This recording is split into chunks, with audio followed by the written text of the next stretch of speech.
ও মালিক, তুমি আমারে দুনিয়াতে পাঠাইছো, পাঠানোর সময় আমার মা কত কষ্ট করছেন, জান বের হয়ে যায় অবস্থা।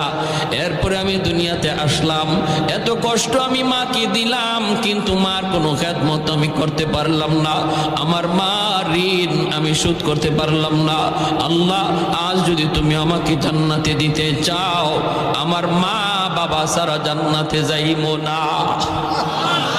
হয় আমার বাপ মার সাথে জাহান্নামে দিয়ে দাও, হয় আমাকে আমার বাপ মার সাথে জাহান্নামে দিয়ে দাও।